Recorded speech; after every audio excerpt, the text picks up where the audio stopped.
सुबह एक न्यूज आ जाती है कि बड़गाम सेल में एक कत्ल हो जाता है।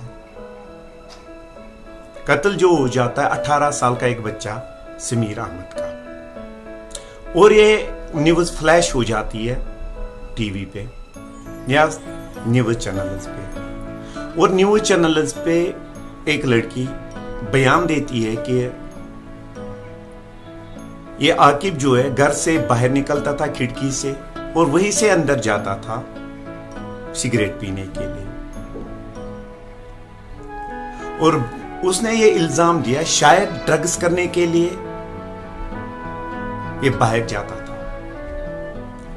उसने डायरेक्टली ये लोगों को धोखा देने की कोशिश की कि शायद इसका ये खिड़की से जब नीचे गया तो ये वहां पे मर गया। लेकिन पुलिस ने एफआईआर लॉन्च की, एफएसएल की टीम्स आ गई, लेकिन जिस जगह पे दरख्त से ये नीचे गिरा था वहां पे खून का एक भी धब्बा नहीं था। तो पुलिस को शक हुआ।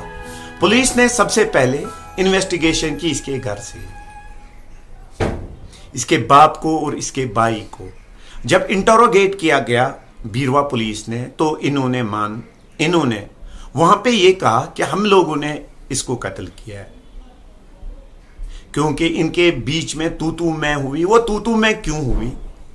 घर में कोई तनाजा था या कोई और बात थी, वो तो आने वाले समय में पता चली।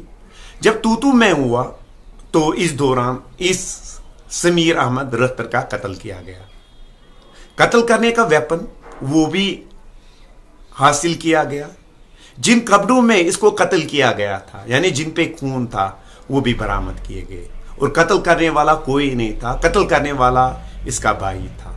और बाप और बहन, उनको भी पता था कि ये कत्ल हम लोगों ने किया है, लेकिन उन्होंने छुपाने की कोशिश की। उन्होंने किसी और पे इल्जाम देने की कोशिश की। लेकिन पुलिस स्टेशन बीरवा की हम लोग तारीफ करेंगे कि उन्होंने ये केस सॉल्व किया। लेकिन आप लोग देखें कि हमारा समाज कहां पहुंच चुका है। एक भाई दूसरे भाई का कत्ल करता है, और वो भी अपने मां बाप और बहन के सामने, और वो चुपचाप देखते रहते हैं कि हमारे बेटे का कत्ल हो रहा है, और इल्जाम वो दूसरे पे डालना चाहते हैं। हम लोग कितने हैवान बन चुके हैं। हैवान भी ऐसा नहीं कर सकता। हैवान भी अगर हम लोग देखें, वो अपने भाई का खून नहीं करते। लेकिन हम लोग कितने गिर चुके हैं। क्या हम लोगों में इतना शऊर भी नहीं है? चलो हम लोग समीर की गलती मान लेते हैं। क्या कत्ल ही इसका इलाज था? इसको क्या हम लोग सुधार नहीं सकते थे? अब उसके बाद अब इसका कत्ल किया गया। रात भर इन्होंने दरख्त के सामने नीचे इसको रखा। एक रात भर कैसे सोए होंगे?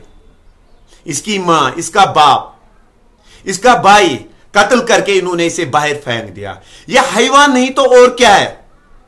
यह कश्मीरी कौम जो एक नरम जिनका दिल हुआ करता था, जो किसी का खून का धब्बा नहीं देख सकते थे, आज अपने ही रिश्तेदार कत्ल करते हैं और दूसरों पे इल्जाम देते हैं। क्या हमें अपने आप को, अपने समाज को चेंज करने की कोशिश नहीं करनी है? क्या हम लोग ये अपने ऊपर जिम्मा नहीं ले सकते? ये हम लोगों की नाकामी है। यह हर एक डिस्ट्रिक्ट की बात है, चाहे वो अनंतनाग हो, चाहे पुलवामा हो, चाहे शुपियान हो, चाहे श्रीनगर हो। यह खाली बड़गाम की बात नहीं है।